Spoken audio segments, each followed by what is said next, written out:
Bienvenue dans les vraies voix citoyennes. Comme chaque lundi, on parle d'engagement, on parle forcément de belles associations qui sont des opérations souvent de terrain. Aurélie Gouraud et Stéphane Pellet sont avec nous. Bonsoir. Bonsoir Aurélie, bonsoir Stéphane Pellet. Comment ça va Stéphane ? Très bien, j'ai pas appuyé sur le bon bouton. Non, mais là il est parti. Ça commence. Le fil rouge sur le bouton rouge, le fil vert sur le bouton vert. Les co-présidents du G500, cette ONG citoyenne avec pas mal d'associations, puisque aujourd'hui on va passer quand même largement les 1600 quand même, Stéphane Pellet. Oui, on les compte plus. Bon, on les compte plus. Ouais, c'est comme ça, à un moment le succès est tel. Le succès appelle le succès. Allez, au sommaire de cette émission, 53% des Français considèrent que les inégalités culturelles sont très ou assez fortes et qu'elles ont augmenté de 30 dernières années. Les inégalités d'accès à la culture sont criantes et liées à la catégorie sociale et aux conditions de vie des personnes, et ce malgré la loi de 1998 de lutte contre les exclusions. Mais sans ce décret d'application, forcément, ces inégalités subsistent. Mathilde Bost sera avec nous dans un instant, directrice de Culture du Cœur, avec nous pour en parler. 90 839 067 €. Voici le chiffre des dons 2022 au profit du Téléthon 3637. Vous connaissez ce numéro depuis 1986. Chaque année, le Téléthon, ce sont près de 20 000 animations qui sont proposées sur toute la France. Inspiré d'un concept américain, le Téléthon français s'est imposé au fil des ans comme un événement unique en matière de mobilisation et de collecte pour faire face aux maladies génétiques, dont les myopathies. Frédéric Reva, directeur général de Généton, et Mathilde Debout, après 15 ans passés en fauteuil roulant, seront avec nous pour en parler. Merci d'être avec nous. En tout cas, les vraies voix citoyennes, c'est tout de suite. Les vraies voix Sud Radio. Et Stéphane Pellet et Mathilde Bost est avec nous, directrice de Culture Cœur 91. Bonsoir, merci d'être avec nous. Stéphane Pellet, bien entendu, c'est un sujet de culture très important en France. Et oui, parce qu'on a souvent l'habitude de parler des restos du cœur, vous le savez ça. Et ben, il y a des gens géniaux, il y en a une qui est juste à ma droite, Mathilde Bost, et plein d'autres aussi dans ce beau département de l'Essonne, qui ont été à l'origine d'un mouvement qui est désormais national, avec plus de, je crois, 50 antennes dans la France. Elle va tout nous dire, donc qui organise de l'ordre de 350 000 invitations par an d'accès au spectacle vivant, aux concerts, aux musées, etc., qui sont mises à disposition des personnes en situation de précarité. Et c'est pour ça qu'on voulait que cette association vienne absolument parler avec nous, parce que vraiment dans ce moment où en plus tout le monde parle de fête, il faut que ce soit la fête du cœur. Et donc la fête du cœur, c'est avant tout la culture, la création, la rencontre entre ces personnes quelquefois donc en difficulté, et puis des artistes, des créateurs. Mathilde, expliquez-nous ce beau mouvement. Merci. Donc Mathilde Bost de Culture du Cœur Essonne. Donc notre association, c'est vraiment pour agir contre l'exclusion sociale et professionnelle des personnes en situation de précarité et de vulnérabilité économique et sociale, en favorisant le partage des biens communs que sont la culture, le sport et les loisirs. Voilà, c'est vraiment partie d'une initiative citoyenne. C'est pour ça que nous sommes très contents d'être là, parce que effectivement c'est le cas, puisqu'à l'origine l'idée était de participer à l'application de la loi que vous avez rappelée de 98 sur l'effectivité des droits culturels pour tous. Si on revient sur le constat forcément de cet accès à la culture, aujourd'hui on parle forcément d'inégalité. Dans cette inégalité, on parle de qui exactement ? Parce que c'est toujours bien de le rappeler. Qui est concerné ? Alors, c'est des publics très, très variés. Est-ce qu'il y a les jeunes, par exemple ? Il y a des jeunes. Pour des raisons de sous, financiers, par exemple. Il y a des jeunes, il y a des enfants, il y a des familles qui sont accompagnées sur le territoire. Il y a des personnes en situation de handicap également, qui sont accompagnées. Donc, c'est tous les gens. Il y a l'urbain et la ruralité. Et la ruralité aussi, parce que la ruralité, elle souffre énormément. Et depuis le Covid. De culture, puisqu'il n'y a pas de cinéma, il n'y a pas de théâtre, il n'y a pas tout ça. Exactement. Il n'y a pas de transport en commun. Il n'y a pas de transport. Donc ils sont vraiment dans une zone isolée. Donc moi je suis sur le département de l'Essonne et on a vraiment ces deux visages-là, à la fois cette zone urbaine avec des gens qui sont en dessous des seuils de pauvreté ou qui ont du mal à joindre les deux bouts, et puis cette zone rurale aussi. À la frontière du Loiret, etc. Au sud. Parce que l'Essonne c'est urbain, périurbain et ruralité aussi. Exactement. Voilà, c'est ça. Et nous, on essaye d'agir sur la totalité du territoire avec des actions différentes en fonction des publics. Quel type d'action ? Alors justement, oui, c'est ça qui est intéressant. Quel type d'action et comment vous vous y prenez pour aller au-devant des personnes en question ? Est-ce que vous êtes là à côté des structures du type Resto du Cœur ou alors vous avez créé votre propre réseau ? Alors, Culture du Cœur, c'est un réseau de professionnels. Il y a d'une part des structures sociaux, médico-sociaux, sanitaires et éducatives sur le territoire qui sont identifiées comme accompagnants du public et des personnes dites empêchées. Et puis, un réseau de partenaires culturels, sportifs et de loisirs. Sur l'Essonne, on a 153 relais sociaux adhérents et 73 partenaires. Ce qui est et les plus grands, on prend l'exemple bien connu de l'Opéra de Massy, par exemple. On a l'Opéra de Massy, qui fait un travail remarquable avec nous et participe à beaucoup d'actions de médiation que nous organisons. Parce qu'effectivement, notre travail, c'est l'accompagnement. Ce n'est pas seulement, oui, il y a la mise à disposition des places, mais ça ne suffit pas. Ce sont des gens qui ne se sentent pas légitimes dans les lieux. On imagine d'ailleurs, oui, que quelqu'un qui va toute la journée essayer de se sortir de sa difficulté va peut-être même aller à une structure de repas solidaire pour pouvoir se nourrir. Comment il va avoir l'idée finalement d'aller à l'opéra ? Surtout que l'opéra c'est très très cher, mais même aujourd'hui une place de cinéma, quand on fait pas 3 repas par jour, on met pas 15 € dans une place de cinéma globalement. Voilà, donc nous, notre dispositif, c'est de faire des accompagnements qui sont gratuits pour les personnes identifiées. Et c'est que les professionnels en fait qui accompagnent, et qui voient qui va être accompagné selon ses besoins. Et pour qu'on comprenne bien, pour ceux qui nous écoutent, parce que il faut que on soit très clair. C'est-à-dire, est-ce qu'on peut faire une demande que si on est concerné, si on fait partie de ces publics-là, à qui on peut s'adresser en disant voilà, moi j'ai besoin d'être accompagné, je ne suis jamais allé ni à l'opéra ni là, j'aimerais savoir comment faire. C'est quoi le processus finalement ? Le processus, c'est d'être accompagné par un travailleur social. D'accord. C'est vraiment un réseau de professionnels. La culture, c'est un accompagnement. Parce que ça permet de reprendre confiance en soi, de se réinsérer, de retrouver du travail. Et donc, on est vraiment sur de l'accompagnement entre professionnels. Dans chacun de nos relais, on a dit les 153 relais, nous avons ce qu'on va appeler un référent Culture du Cœur. C'est avec lui que nous montons des projets d'accompagnement. Donc, ils peuvent aller sortir gratuitement, mais également être accompagnés sur des parcours du spectateur, des projets qui sont montés avec eux et qui sont vraiment à destination et co-construits ensemble. Et justement, quand on a ces 153 relais, donc des structures sociales dans un département, malgré tout, on le sait, on passe encore à côté. Est-ce que des personnes pourraient spontanément se présenter à vous ou bien être repérées par des communes, des gens comme ça ? Quand les personnes se présentent comme ça, on va les orienter. On va les orienter vers les relais dont la liste est disponible sur notre site internet. Donc il y a la liste des 153 relais et on va les orienter. On travaille énormément avec les maisons départementales des solidarités. Parce que vous ne travaillez pas que dans l'Essonne non plus. Ah non, alors moi je travaille dans l'Essonne. Mais vous êtes dans 50 territoires en France avec 34 structures locales. C'est pas essonno-essonien, je ne sais pas comment on dit. C'est-à-dire qu'il y a une structure nationale. Et puis après, il y a des structures, des associations qui sont par territoire, indépendantes mais labellisées.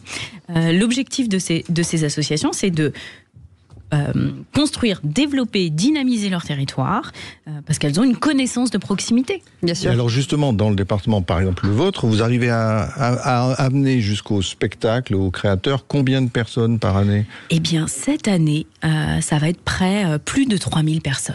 Voilà, ce qui est énorme et qui est l'un des plus gros chiffres. Ah oui. Allez, vous bougez pas, on revient dans quelques instants. On va faire une petite pause. On va revenir avec Mathilde Bost, directrice de Culture du Cœur de l'Essonne, mais c'est disponible partout en France. Il y a un site internet, peut-être on peut déjà les checker. Ça s'appelle quoi, le Culture du Cœur ? Culture avec un S, ducoeur.org. Et on en parle dans un instant. On fait une petite pause, à tout de suite. 19h-20h, les vraies voix citoyennes, Aurélie Gros, Stéphane Pellet. Ils sont avec nous, Aurélie Gros et Stéphane Pellet, coprésidents du G500, cette ONG citoyenne qui gère, qui aide les associations effectivement à mettre en place je cherchais le mot, des projets. Voilà, c'est ça, des projets. Et ça nous rappelle aussi forcément que au mois de juin ou au mois de juillet, nous aurons l'occasion de nous rencontrer, de nous croiser avec Sud Radio, bien entendu, en partenariat. Je l'espère. Deux belles étapes. En mars, 21 et 22 mars, figurez-vous qu'on sera plutôt même hors de France. On sera en Belgique, à Bruxelles, pour le sommet européen de la citoyenneté. Ah, c'est génial. Et puis, en fait, à l'automne et pas en juin, on se retrouvera. Mais là, surprise, on ne sait pas encore où. JO oblige. Ouais, oui, c'est vrai que on a un petit problème de calendrier. Un petit problème, non, une bonne nouvelle pour la France. Oui, c'est ça. Ça dépendra du nombre de médailles. Et vous aviez mis en place un cahier de doléances en juillet dernier, c'était à Marseille. Une quarantaine de résolutions. Oui. Est-ce que vous savez, par exemple, qu'il y en a une qui intéresse les artistes? On a réussi, avec nos petits bras et nos 1600 associations, à obtenir un truc génial. Le montant pour les petites entreprises qui font du mécénat a doublé. Le fameux plafond avant qui était un peu compliqué avec un pourcentage du chiffre d'affaires, eh bien c'est passé de 10 000 à 20 000 euros. Ah, génial. Dans la loi de finances, et ça permet justement à des entreprises d'aider des artistes avec un montant plus élevé et d'avoir des peintres, enfin des gens comme ça. Enfin, voilà. Et donc on continue. Exactement. Et on revenait, si vous venez de nous rejoindre, sur les 53% des Français qui considèrent que les inégalités culturelles sont très ou assez fortes et qu'elles ont augmenté forcément depuis ces 30 dernières années. Mathilde Bost est avec nous, directrice de Culture de Cœur 91 dans l'Essonne. Et vous n'êtes pas venue toute seule, vous êtes venue avec Tess Tounan qui est avec nous. Bonsoir, merci d'être avec nous. Bonsoir. Bonsoir. Vous êtes directrice des cinémas Grand Paris Sud, donc dans l'Essonne, mais on le rappelle, c'est présent le Culture du Cœur est présent dans de nombreux endroits en France. Alors racontez-nous comment se passe ce partenariat avec Culture du Cœur, Tess Nounan. Alors, je ne suis pas directrice des réseaux des cinémas, je suis médiatrice culturelle. Médiatrice, pardon. Bientôt. On a anticipé votre promotion. Bon, on verra. Non, mais comme l'a dit Mathilde, voilà, on a ce partenariat avec Culture du Cœur Essonne, notamment dans la mise à disposition de places de cinéma, donc pour permettre à un public, on dit public empêché ou voilà, traditionnellement éloigné de pratiques culturelles, de venir assister. Venir à des projections, à des séances. L'année dernière, on a aussi, dans le cadre du M-Fest, organisé une rencontre cinéma avec Amadou et Mariam, qui sont venus dans notre salle au Cinoche de Ris-Orangis. Le dimanche. C'était un dimanche. À Bamako. Oui. Mais ils font des blagues. Ils font des blagues pourries. Ah non mais ok. Et donc voilà, on a mis à disposition des places pour permettre à un public, en plus là en l'occurrence un public qui avait notamment des origines de l'Afrique de l'Ouest de venir. Donc voilà, on a ce partenariat pour mettre à disposition des places. Et on a aussi initié un projet culturel autour de la découverte en fait des métiers du cinéma et de la réalisation d'un petit court-métrage qu'on a mis en place cet été dans le cadre de l'été culturel avec le soutien de la DRAC Île-de-France. Et on a mis en place, donc cette année c'était la 3e année en fait consécutive qu'on mettait en place ces stages de cinéma dans le but de réaliser un court-métrage en lien avec une autre association qui s'appelle Paracosme Prod, qui eux se sont vraiment occupés, qui s'occupent vraiment du contenu des ateliers, qui est un collectif indépendant de passionnés, de professionnels de l'audiovisuel qui a conçu et animé ces ateliers. Et en fait cette année on voulait toucher un autre public. Et c'est pour ça qu'on a fait appel à Mathilde et qu'on s'est dit pour qu'elle nous mette en fait en relation avec des relais sociaux et des personnes en fait qui n'ont pas forcément qui n'auront pas forcément accès en fait à ce genre d'atelier par le biais de communication plus classique. Et en plus, on a aussi ouvert ces ateliers aux adultes.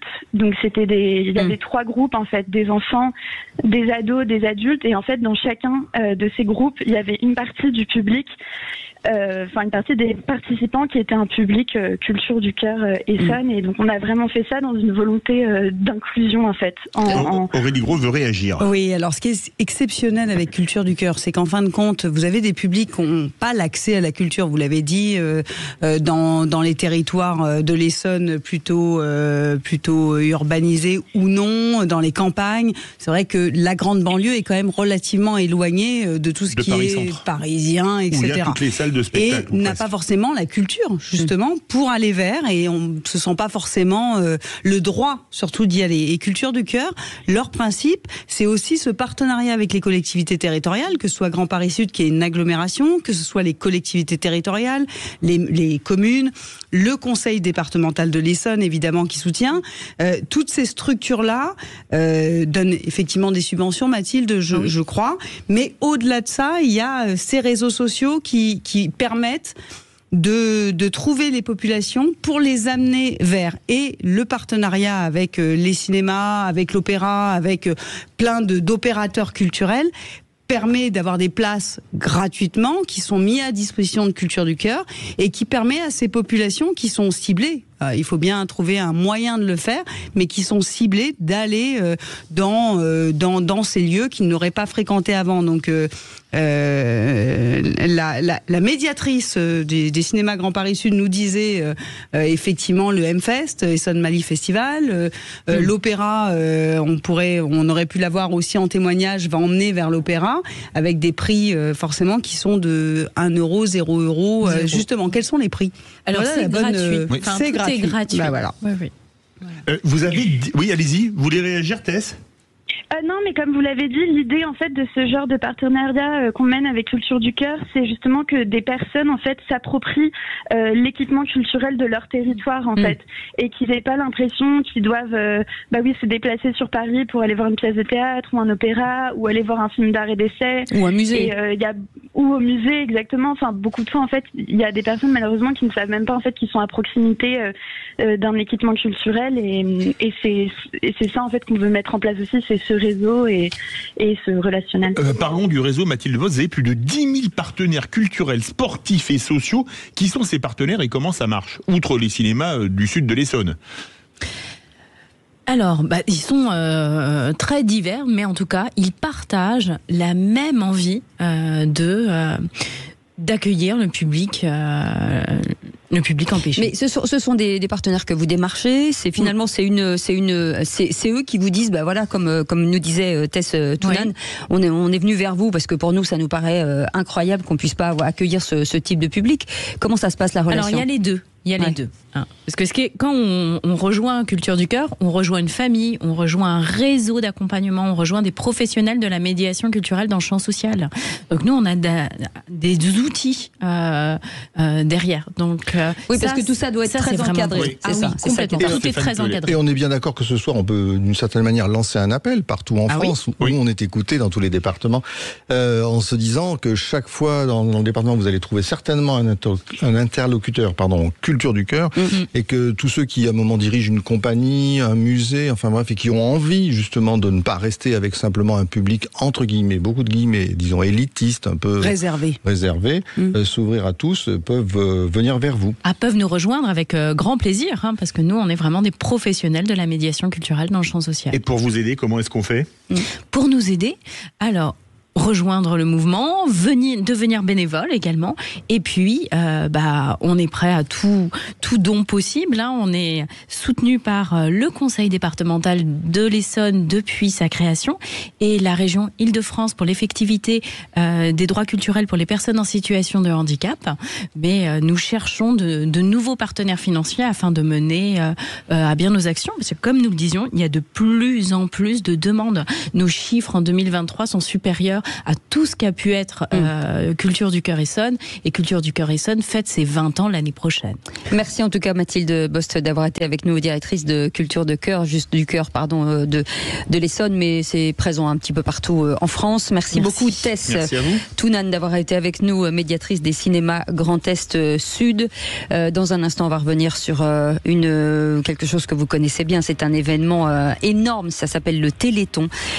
C'est dans peu de jours là, a quelques jours. En tout cas, Frédéric Reva sera avec nous, directeur général de Généton, et Mathilde, qu'on est ravis d'accueillir. Mathilde, qui est debout après 15 ans passés dans un fauteuil. C'est un témoignage qui sera, à mon avis, extrêmement émouvant. On revient dans un instant. À tout de suite. Bienvenue dans les vraies voix citoyennes avec Aurélie Gros et Stéphane Pellet. Le G500, le Téléthon, ce sont plus de 20 000 animations qui sont proposées sur toute la France, inspirées d'un concept, vous le savez, c'était américain.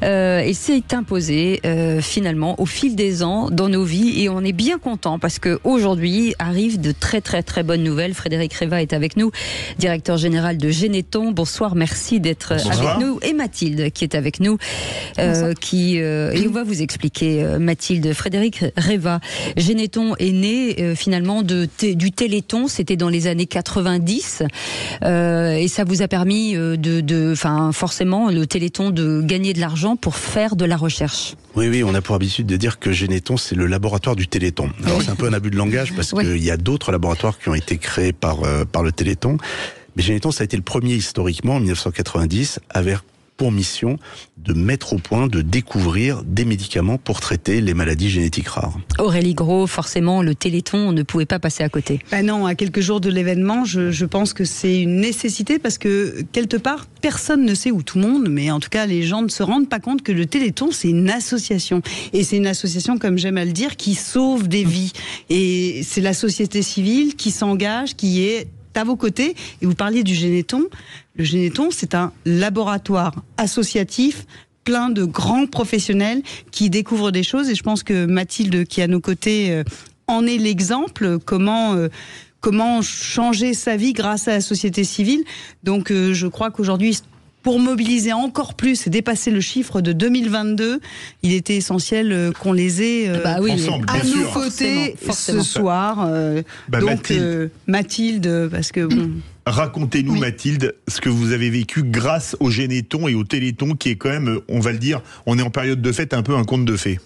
Oui, moi je peux dire que le Téléthon a changé ma vie, puisque c'est grâce au Téléthon que j'ai eu mon diagnostic pour ma maladie en 2016, et avant ça j'étais en fauteuil roulant. Et quand mon diagnostic a été posé, donc un syndrome myasthénique congénital, on m'a annoncé qu'il existait un traitement. Et depuis que je prends ce traitement, j'ai plus besoin de mon fauteuil roulant. En fait, avant, je pouvais marcher même pas une minute. Au bout de 30 secondes, j'étais fatiguée et je devais m'asseoir. Et là, aujourd'hui, j'ai une vie complètement normale. En fait, je peux marcher plusieurs heures d'affilée. Et ça, c'est grâce à la recherche. Mais en tout cas, pour ceux qui nous écoutent et qui ont donné au Téléthon, forcément, on a envie de leur dire merci. Combien de cas comme vous, par exemple, aujourd'hui, il existe. Alors, pour qu'on comprenne ce que c'est que ces maladies, donc on traite beaucoup de maladies, dont la myopie, puisqu'on en parle beaucoup. La myopathie, pardon. On en parle beaucoup au Téléthon, mais cette maladie, elle concerne combien de personnes aujourd'hui ? Alors, en réalité, le combat du Téléthon, c'est le combat contre les maladies génétiques rares. Les maladies génétiques rares, c'est 6 à 7 000 maladies. C'est 3 millions de personnes concernées en France, 30 millions en Europe, souvent des enfants, souvent des maladies sévères, parfois mortelles.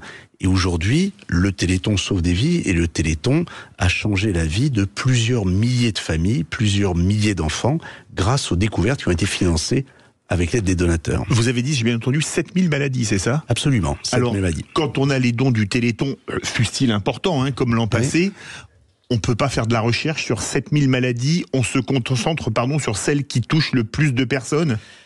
Alors, en réalité, on se concentre d'abord sur les maladies sur lesquelles on est capable de comprendre l'essence de la maladie, la base de la maladie, et dans lesquelles on est en mesure de développer des technologies pour traiter ces maladies. Et ces technologies, qu'est-ce que c'est ? Cette approche, qu'est-ce que c'est ? Qu'est-ce qu'on fait à Généton ?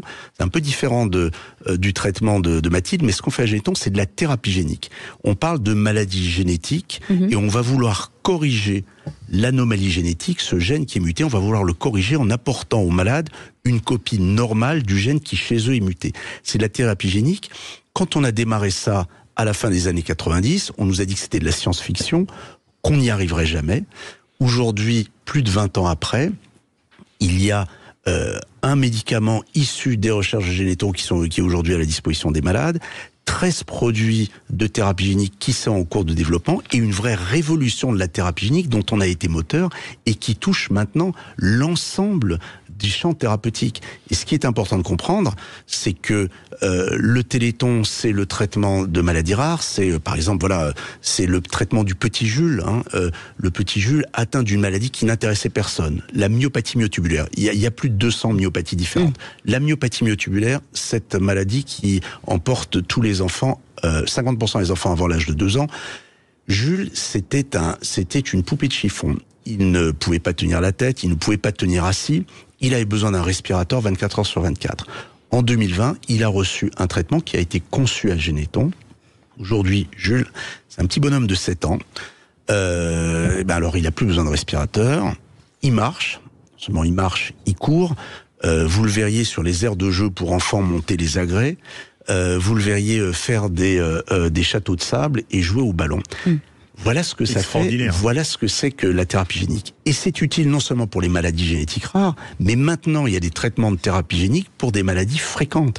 Il y a des traitements de thérapie génique pour le cancer. Alors c'est pas nous qui le faisons, mais toutes ces technologies, tout ce savoir-faire qu'on a développé, aujourd'hui, il sert les maladies fréquentes.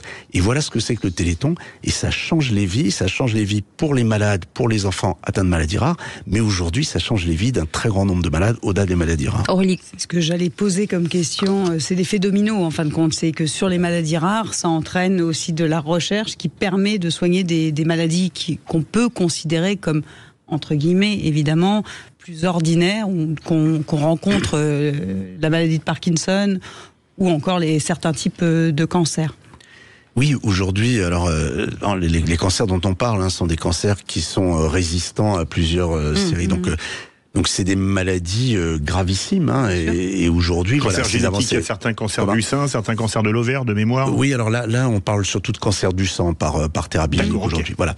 Mais donc ça, vraiment, ce sont les retombées des travaux qu'on a pu faire. Alors nous, notre intérêt, c'est les maladies génétiques, c'est les maladies génétiques rares.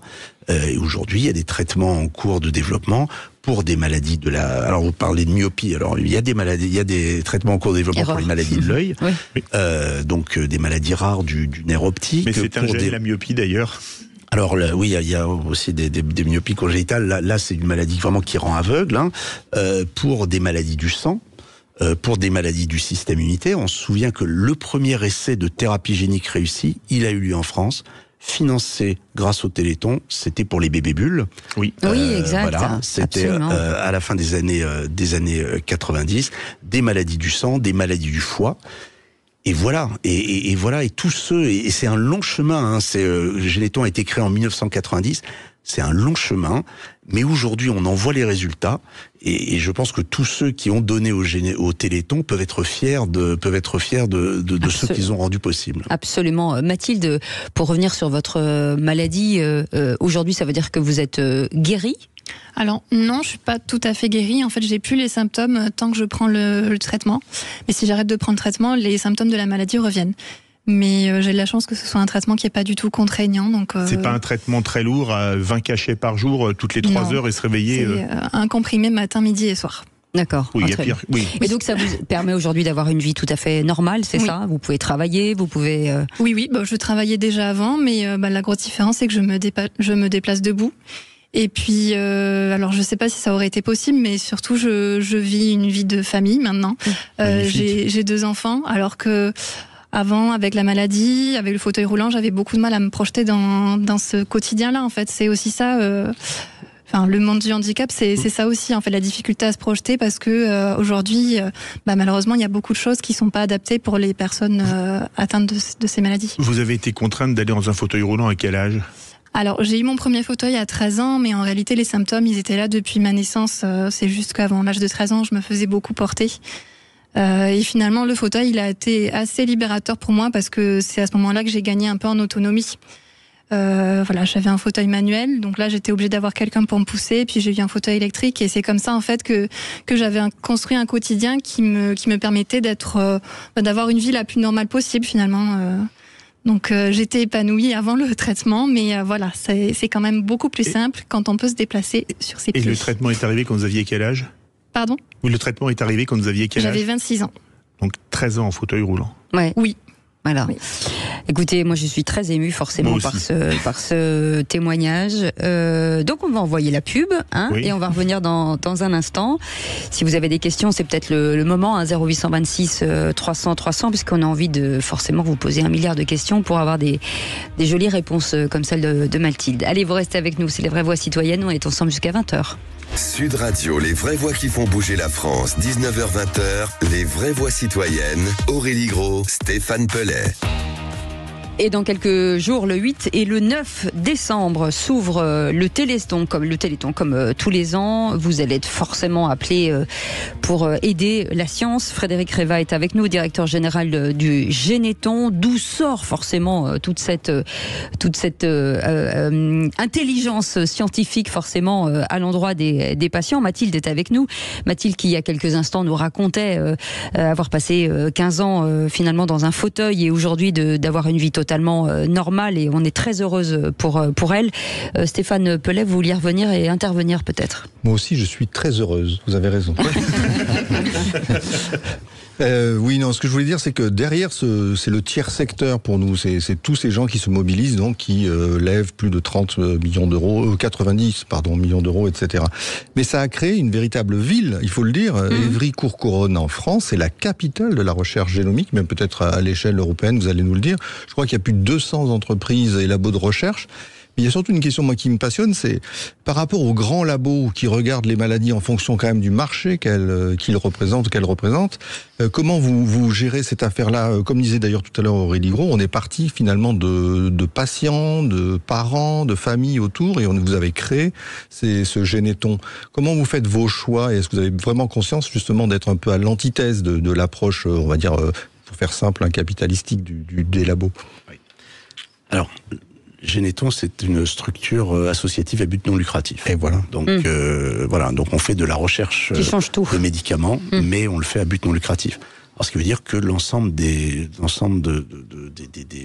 ressources dont on dispose sont intégralement affectées à la recherche et à ces projets et réinvestis.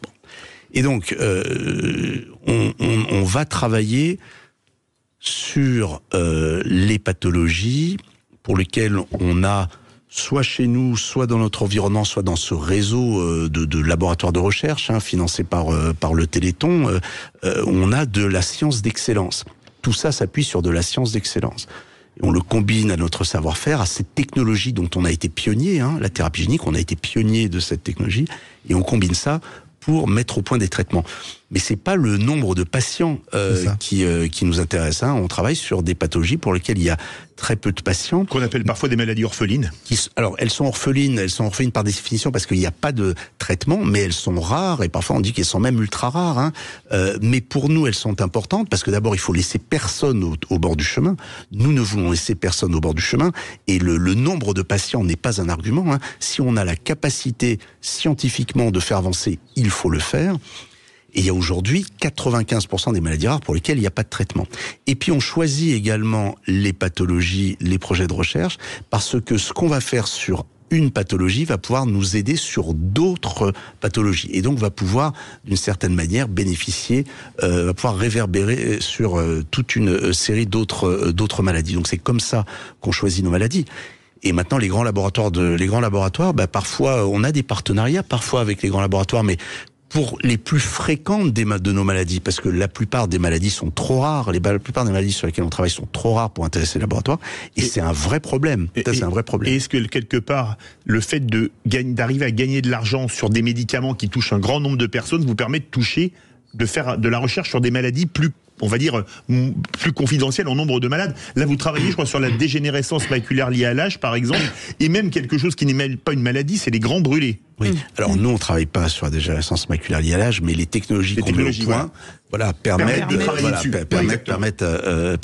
travailler dessus. La thérapie génique, aujourd'hui, il y a des essais de thérapie génique. Voilà. Et dans un autre laboratoire qui est le laboratoire de thérapie cellulaire, ISTEM, Généthon n'est pas le seul laboratoire. Donc ISTEM qui fait de la thérapie cellulaire, on travaille sur des patchs de peau qui pourront un jour aussi servir au grand bleu. Mais notre mission et nos ressources, elles sont systématiquement affectées aux maladies rares. Mais ce qu'on fait, et gardons à l'esprit que tout ce qu'on fait, un jour, a un impact pour les maladies fréquentes. Oui, comme l'insuffisance cardiaque. Absolument, et on le verra aussi lors du Téléthon. Il y a des insuffisances cardiaques qui sont liées aux myopathies.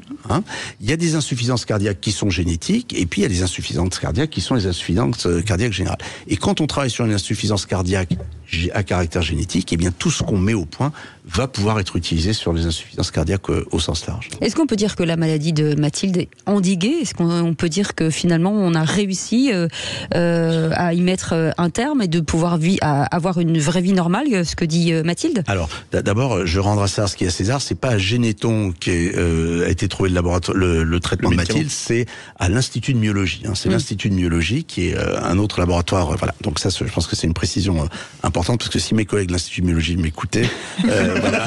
Vous allez vous recevoir un SMS, Guillaume rend à César ce qui appartient à César. Exactement. Alors, aujourd'hui, Mathilde dispose d'un traitement qui lui permet de vivre une vie normale avec un traitement qui est relativement léger, sans effet secondaire, et voilà, et qui peut être sur la durée. Donc aujourd'hui. Oui, mais maintenant que l'on sait comment en tout cas vivre avec, est-ce que ça veut dire qu'on pourra anticiper? Ah oui, alors là, ce qui est extrêmement important dans le cas de Mathilde, c'est le diagnostic. Oui. C'est la capacité à diagnostiquer. L'errance diagnostique est quelque chose qui est dramatique. Oui. C'est-à-dire qu'on a ces patients atteints de maladies rares qui, pendant des années, 3 ans, 5 ans... Parce que les généralistes sont pas formés. Parce que ce sont des maladies tellement rares que les généralistes ne les connaissent pas, et même certains spécialistes. Voilà, on prend un des ambassadeurs, une petite ambassadrice du Téléthon, la petite Ivy. La petite Ivy a 4 ans. Elle est sous respirateur artificiel. Elle ne peut pas se relever. Elle ne peut pas tenir debout. Et on ne sait même pas mettre un nom sur sa maladie. Aujourd'hui, on ne connaît pas le nom de sa maladie. Donc comment voulez-vous qu'on puisse la traiter si on n'a pas un nom ? Et c'est aussi pour toutes les Ivy qu'on a besoin du Téléthon, parce que on parle de victoire, mais c'est tout ce qui reste à faire, c'est tout le travail qu'on a encore à faire. 95% des maladies rares n'ont pas de traitement. Ivy, on ne connaît pas sa maladie. Léon, un autre ambassadeur, lui, on connaît sa maladie, mais on n'a pas encore de médicaments. Donc c'est tous ces enfants qui ont encore besoin de nous. Stéphane Pellet veut réagir. Non, mais juste à quelques semaines de Noël, c'est un peu facile, mais quand même, ce qui est la fête de la générosité, enfin du bonheur, il faut le dire. Là, ce soir, le message, il est général. C'est ne laissons personne au bord de la route de la culture. On en parlait avec Culture du Cœur, et des traitements, bien sûr. C'est très beau ce que vous avez dit tout à l'heure. Il peut y avoir une personne qui n'est pas soignée. Il faut se battre pour ça. Pour la soigner. Et c'est pour ça que les gens donnent pour le Téléthon. Mais ce qui est important de dire aussi, c'est que vous pouvez donner toute l'année, parce que... Oui, il n'y a pas de week-end du 8 et 9 décembre. Donc téléthon.fr est ouvert toute l'année, et puis 36-37 à partir de vendredi. Et peut-être rappeler que le Téléthon, c'est quand même 215 000 bénévoles, 50 000 associations qui sont engagées sur le terrain, et près de 13 000 communes mobilisées, 30 heures d'émissions télévisées, et qu'il va falloir continuer sur ce chemin-là, voire faire grossir le nombre de bénévoles. Parce qu'on en a toujours besoin. Et de communes engagées, parce qu'il y en a 35 000 quand même en France. Donc 13 000, c'est pas assez. Alors on en a 15 000 l'an dernier. 15 000 l'an dernier, donc cette année, il faut qu'on soit à 25. Oui. Mais ça fait quand même 40% des communes de France qui sont impliquées dans le Téléthon. Et moi je trouve que c'est extraordinaire quand on va sur le terrain.